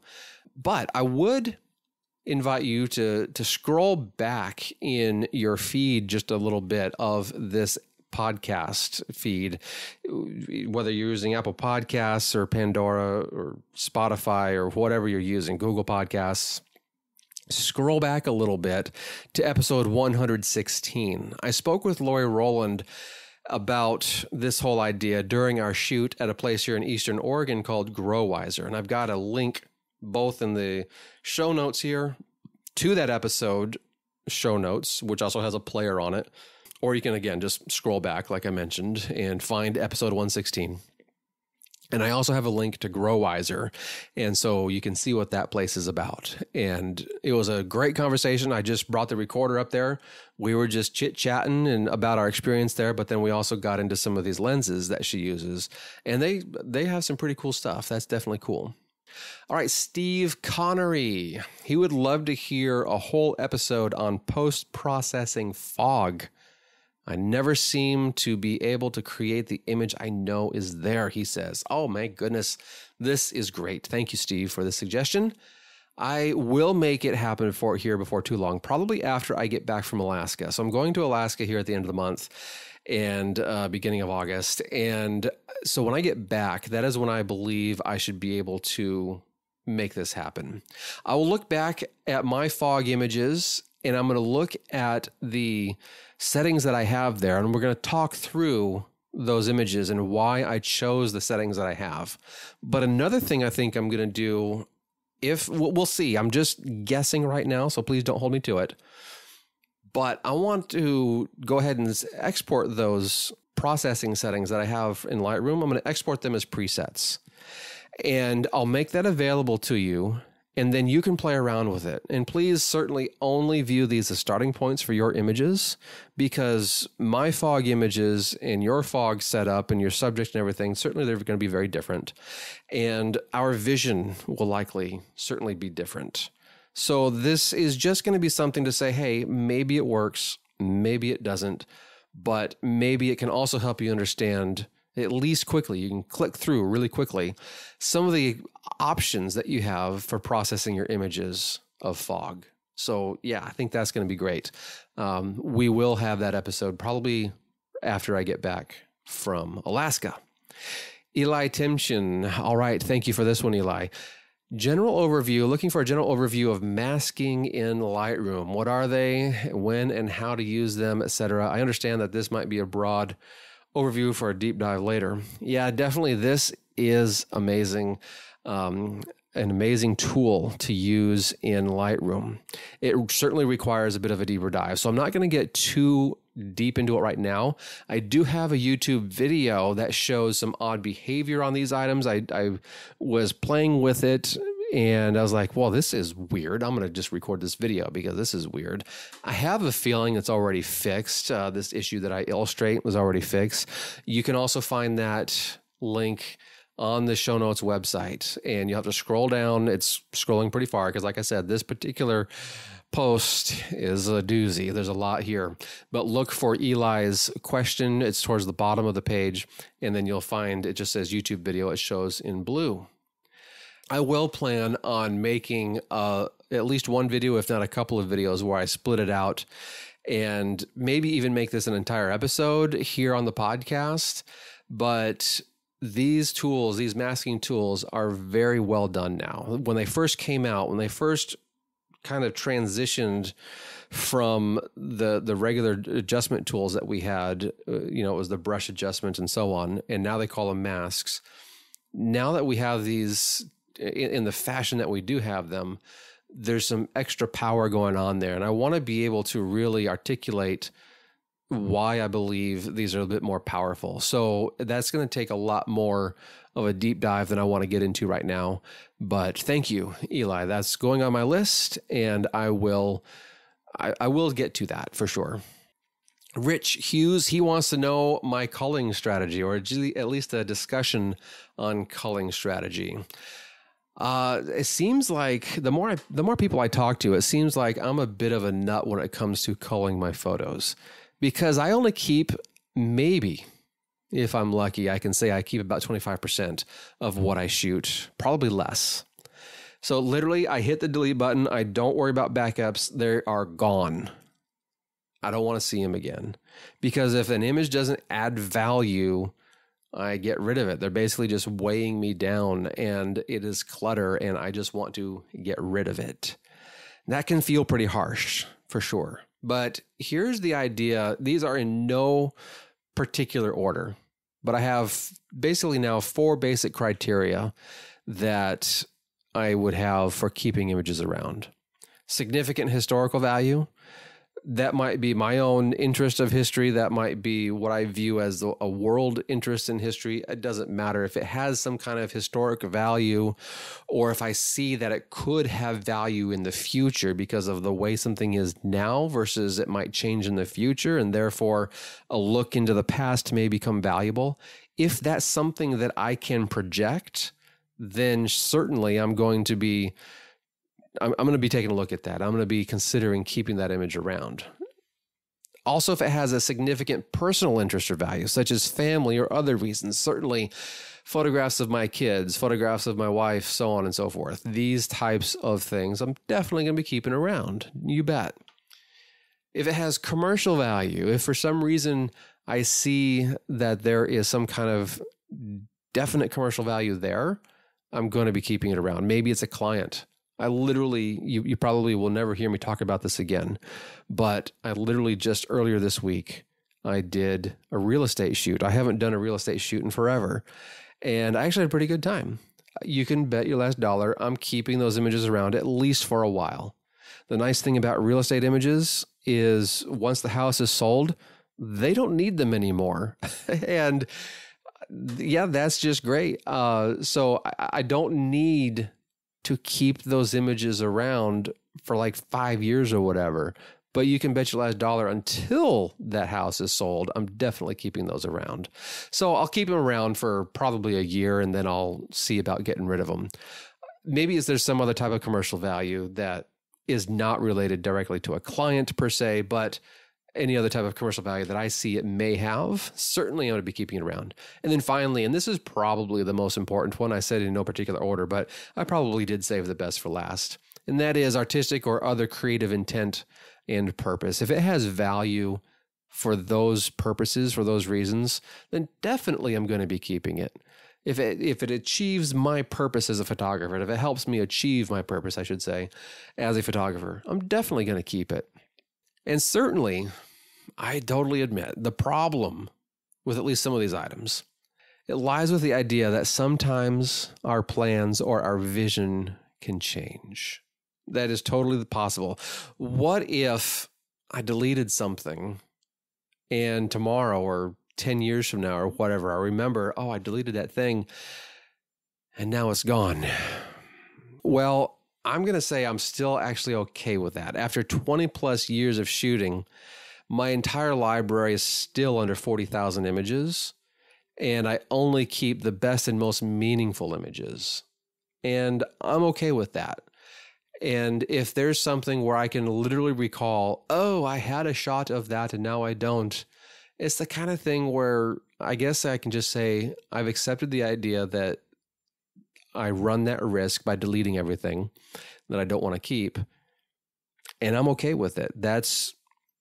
But I have totally come across a lot of people that are totally not that way. They are very much, I save everything, and they will tag them, they will keyword them, whatever the case is, so they can find their images more quickly. Yeah, that's really good. That's really amazing. And I more power to you. But everything of mine fits on one hard drive, and it's really easy to back up, and it simplifies my life. And when I remember something, this is how I work. When someone says, oh, they're talking about something and they make me think, oh, I've got an image that would apply to that. It would serve their needs. What flashes in my mind is the location and the what the image is and the location in which I took it. And so that's how I file everything. I file everything by location. I do not do it by date, not primarily anyway. So I have a file system set up to where, whether it's here in the U.S., I have it split out into Pacific Northwest, Southwest, so on and so forth, drilling down into the states. And then if I have been to the state several times, like here in Washington State, Oregon, Idaho, I'll even drill down further into different regions for that state. If it's a different country, like in Croatia, I've been to Croatia twice. So I only have one category for Croatia. And any of those other types, when I do international travels, if I were to travel someplace very frequently, and I have images from this region and images from that region and so on and so forth, and that's when I would start to split it up and say, okay, this is from the eastern side of the country, that's from the western side of the country, whatever the case is. And that's when I would start to break it down further. But by getting rid of all of the junk, as it were, when I have that image in my mind, it's usually there because, and I'm searching for it, it's usually there because I have spent time processing that image. I have spent time contemplating that image. Not only was I physically there, but as I processed it in post-production, it just resonated more deeply with me. And so it's easier for me to recall it. It's easier for me to work with that image otherwise. And so I know right where to go in my filing system. And that's the way I like it. If I had those extra images to sift through, then I know it would hinder my ability to do that. And finding my images is certainly something that's important to me. All right, this is our last question. And it comes from Fernando Alvarado. What is the number one thing that you worry about while hiking alone? How do you prepare for it? Or how do you prepare for them? I actually talk about this just a little bit in the next episode that's coming out. I have an episode where I'm talking with a photographer who thru-hiked the Appalachian Trail.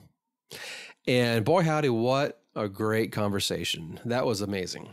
But in general, over the last couple of years, now this is something that has kind of gotten worse. I should say last few years or several years. Things they got really bad for me physically, health speaking. So I have suffered increasingly from these extremely insane migraine headaches.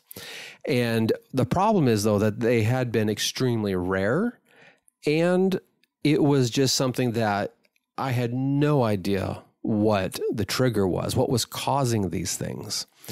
And that was my number one concern. And I then went and planned a trip to Unalaska Island in December of 2019. You probably remember that one. If not, scroll back again on the feed here in your podcast player and search for the Unalaska stuffs. But I suffered one of these. It wasn't as bad as I have suffered in the past, but still it was bad enough. And I was definitely glad to have someone there with me, because I had put out an announcement saying, hey, does anyone want to go to Alaska with me? Share the expenses. And so actually someone did. They offered to come along. It was amazing. We shared an Airbnb. It was wonderful. But the first night, I think it was the first night I was there, I got hit by this extreme migraine. And the following day, I was doing okay, but still I did not go out and shoot. It was also raining, so hey, that was cool. Pretty good rain, but still, this kind of thing, if you have a health issue, it can really weigh on you. And so that is something you definitely want to be thinking about and take measures to mitigate the risks that you're thinking about there. Thankfully, with my migraines, I was able to find out what the trigger is. And I have been migraine free for quite some time now. And even with high levels of stress, because I used to think maybe it was stress, maybe it's physical stress, mental stress. That's not the only trigger anyway. Maybe, there's some other things. Am I not getting enough sleep? I think that was a partial kind of an issue. But maybe, was it gluten? No, it wasn't gluten. I went gluten-free for at least a month. That was rough on the wife as she's fixing our foods and such. But it turned out for me, anyway, certainly this is not medical information for anyone else, but for me, what my story is, it's actually dairy, which is just really weird to me, but the doctor called it an allergic reaction. So I'm going to go ahead and use the terms that the doctors used, and I have a dairy allergy. This is not something that is just, you hear of people that are lactose intolerant or whatever the case is. No, I fall off a cliff and I can't get up for 2 days if I have milk. And I've seen, what if you had, like a burrito with cheese and sour cream in it? It's like, that's a death sentence. Well, maybe not literally a death sentence, but why would I do that to myself? So I just get hypersensitive about what I put into my mouth. I should say extremely cautious maybe about what I put into my mouth, because milk is in so many things that we eat. And especially when I'm out traveling somewhere and I'm away from home, I really don't want to get hit with one of these things. And I've not found any medication or anything along those lines that helps, because there's certainly these other things, acidophilus this and lactase that and whatever else this and that. None of that works. It's just, if I put that in my tummy, it's going to send a signal to my brain and things just go all stupid real quick. So that has been and continues to be one of my number one concerns that I've had as it relates to simply my ability to even survive, to even walk, because I get so stinking dizzy, I can't even sit in a chair. I have to lay down. But thankfully, again, migraine free, at least, I think it's been, knock on wood, it's been at least 6 months since I've had one. And when I do have one, I look back, it's like, that had milk in it. How about that? Well, that was stupid. But at least I was at home. At least usually that's when it happens. And again, I just get really sensitive and cautious when I'm out and about. All right, but safety in general certainly is something that I'm always thinking about. Safety on the trail, maybe in a foreign country, wherever I'm at, definitely being aware of my surroundings. Sometimes I'm rather naive about these things too. I think back to 2007. I was in Ecuador. Now, it may have been 2009. I actually went to Ecuador twice. In 2008, spent 4 weeks in Chile. But in 2007, it was Ecuador. 2009, it was also Ecuador. Anyway, I was in the city of Guayaquil. This is on the coast. It's their largest city. And I'm just kind of walking about, looking around, and I started going up this little hill. And this guy, he's the little, he's got his little store at the front of his home. And he's waving at me, calling me over, whatever he was doing. I think he actually came out. And he started talking to me. And so then I kind of went over to his store. I thought I'll be nice and whatever. And he's just jibber jabbering about something. And I'm just like, okay, you're just wanting to sell me something. I'm obviously not from around here. You can tell that. And you just want me to part with some money so you can have, a sale or whatever. And that's fine. I get that. And maybe he had something I wanted. Who knows? But he just kept jibber jabbering. And okay. So you don't want to sell me something. What's going on? What are you doing? I motioned that I wanted to go up the hill a little bit because what looked like was going to happen is it had a little bit of an overview and I wanted to go see that. I wanted to then continue on up the hill and get higher and higher and see the overview of the city. I was just like, this looks really promising. I like what potentially could be happening here. There is a place where you can do this that's more tourist trap, and boy, they have cops. Now, again, this is 2009, 2007, whichever it was. So it was a long time ago that I was there, but still. Maybe they still have cops there, maybe they don't. I don't know. But this was a different location. I always like looking for something a little more unique, a little more just off the beaten path, so to speak. And so he finally did say something that I did understand. Whether or not it just clicked in my ears, whether or not he said it a different way, I don't know what it was, but finally I understood.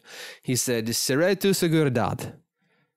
And I was like, oh, okay. And he, the way he motioned it too, he's kind of like flexed his muscles a little bit and like he's a big, strong dude and whatever. It means I'll be your security. And I was like, oh, okay. You are concerned about my well-being as I go up this hill. I get it now. Like, all right. So he actually was willing to go out of his way to ensure that I was safe. I thought that was amazing. That was awesome. So I walked up that little bit in the road, took a look at the little bit of overview that it had. It wasn't where I wanted to be. And I turned around because the road kind of did a little bit of a switchback thing. I turned around and I looked on up. I was like, yeah, that goes on up. I could get this view over here. It's going to be really cool. And then I saw the guys that he was warning me about. And I was just like, all right, I'm not going up there. And, you have thousands of dollars worth of gear on you.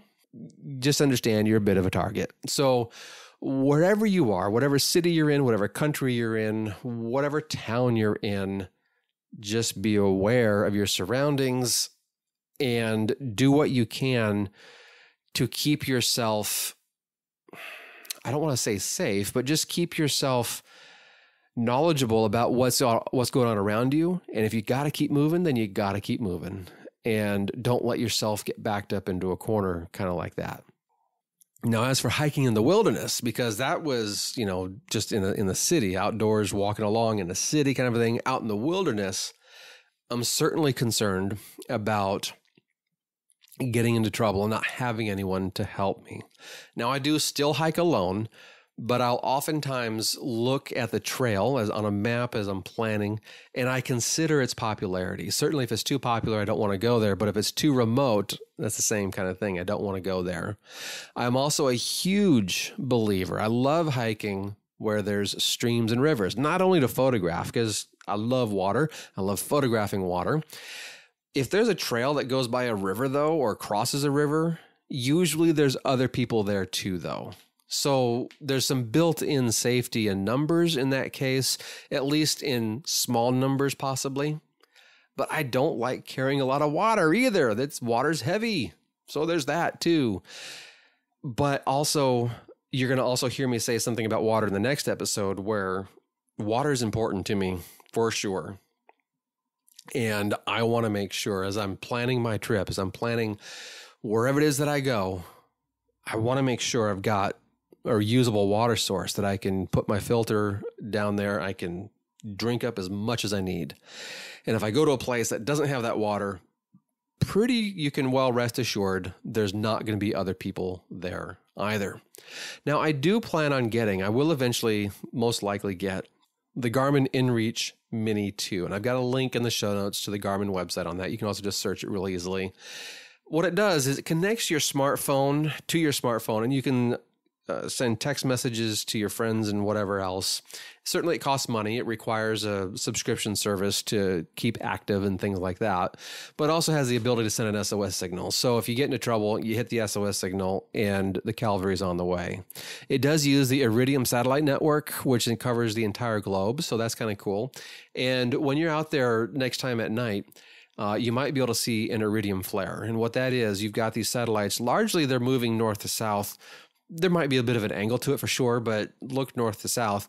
And if you were to see this shooting star, as it were, it's a satellite, but it looks maybe like a shooting star that's going really slow. And it kind of fades in, it gets bright, and then it fades out as it goes across the sky. That's probably from the Iridium satellite network. And what's happening is the sun is shining, reflecting off of the solar panels, and it's just at the right angle to shine on you. And certainly the Starlink system that Elon Musk is putting up, they travel in groups, and that's kind of interesting too. I've seen a lot of things online about how people's night photography is being ruined by the Starlink system. It would be amazing. I really do hope that we can get a portable handheld system that actually connects to the Starlink system, because the Starlink system is supposed to be just standard internet connection. So you could literally be connected everywhere you go, though. In one sense, it's like, no, I don't want that. I head out there just so I can be out there without all the distractions. But from a safety standpoint, side of things, that could be pretty cool. Certainly the great thing about the Iridium system, it is already up. It's already worldwide. It's global. And you can use it. You can use this Garmin InReach wherever you are on Earth. So these other systems, now there is the SatPack system, SATPAQ. If you look way back in the library here in your podcast app of episodes, I actually talked with the inventor of SatPack. Oh, that was such an amazing conversation. Such a cool device. It basically does the same thing as the Garmin InReach Mini 2, but the satellites that it relies upon are fixed. They're in geosynchronous orbit. So they are way out there. I don't know. I can't remember what the distance away from Earth that these Iridium satellites are. The Starlink system was something like 55 miles up. I can't remember again exactly. The Iridium is probably a little higher. I'm sure I could look it up. I'm not going to. But the other one that the SatPack uses, it's like a tenth of the way to the moon. So it's like 20,000 miles, because the moon is like, 200,000 miles away?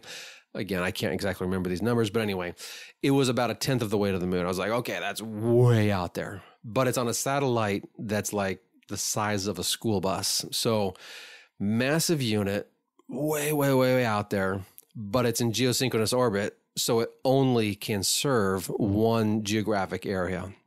Whereas the Iridium system is just going everywhere. And there's lots of them, so you have connection all the time. So that's the, I guess, basic idea. Eventually, I do want to get one of those. When I go to Alaska, I specifically chose the region I'm going so that it wouldn't be all that remote. And this is the kind of thing that I'm thinking about when I make these plans. I've got a wife and kids that I need to take care of. Certainly I have life insurance and all these kinds of things, but they would rather have daddy. They would rather have their hubby than the money. At least that's what they tell me. So that's just something that definitely goes into my thinking, so that I don't have to have such a concern going on in my mind. I can focus on my work. Now, when I do talk about the Alaska trip here soon, in another 2 episodes, I think it is, just listen in. We're going to talk about more of these types of ideas as it relates to safety and what's going on there. But one last item I'm going to talk about is looking into life flight insurance. And that is something that here in the Pacific Northwest, we have a network that covers the entire Pacific Northwest from Northern California to Idaho, I think even into Montana, actually. And wherever I would be in that network, if I get into trouble and I need to be life flighted somewhere, it's not going to cost me a dime. They will still charge my insurance, and that's all good. But as it relates to whatever amount that's not covered by insurance is covered by me, well, it costs me about $65 a year to do that. And to me, that's some great peace of mind for doing it. It makes sense to do that. And it's good for my whole family, actually. So, like if we were to get into a car accident like on the highway or wherever else, and we needed to be life flighted somewhere, we're going to be taken care of as it relates to at least the financial side of things. It's not going to be a burden on our family. Now, I have looked into this for my trip to Alaska, and I'm probably going to do it. So Life Med Alaska, there's a link at the extreme bottom of the show notes, or at least the written part of the show notes post here. It's only $49, and it's good for a whole year. So I already have excellent medical coverage through my employer. That's great. So this is a $49 fee that would keep me from paying whatever my medical insurance from my employer doesn't cover of this service. Because what happens if I get up there and I break a leg? Maybe, who knows what happens, but I have to be airlifted to Anchorage or airlifted to Seattle or, again, just wherever. Well, this is going to provide the idea that it's not going to be a financial burden on the family should that have to happen. So it's a good peace of mind, and I do recommend this type of insurance. At least look into it. If you're going somewhere, look into the options that might be available for the area that you're going or the area in which you live, and that might make sense for you and your family. All right, so we're going to end things out here with our dose of inspiration. John 3:21 says, "But those who do what is right come to the light, so others can see that they are doing what God wants." Yes, that comes to the light. I love that because, of course, we deal in light in photography. That's always one of our most important items. Another quote here, John Berger says, "What makes photography a strange invention is that its primary raw materials are time and light."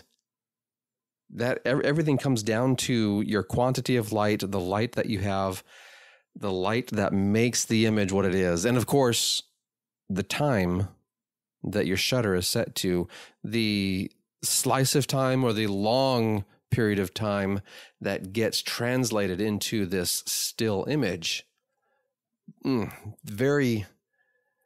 That's what makes photography very interesting. At least one of the things I should say that makes photography very interesting to me. All right, do recall, please, the show notes on the website. There's going to be links in your app, whether you're listening on your phone or tablet or whatever. There's going to be a few links there, and all of the other links, whether it's to these different locations, whether it's the Calibrate item, all these other different links that we talk about here, those are going to be on the show notes website only from here on out. That's going to keep us a little more compact in the show notes that shows up with the episode. But then, of course, moving forward, you can click on into the website and you can get all that information there. All right. Thank you so much for being here. I really do appreciate it. It's always wonderful to be here every single episode of the Great Outdoors Photography Podcast. And I look forward to our next one where I'm going to be talking with a photographer who thru-hiked the Appalachian Trail. And then we're going to finally talk about my Alaska trip plans. That's all coming up in future episodes here of the Great Outdoors Photography Podcast. I'm your host, Brent Bergram. Thank you so much for being here. Until next time, God bless and happy shooting.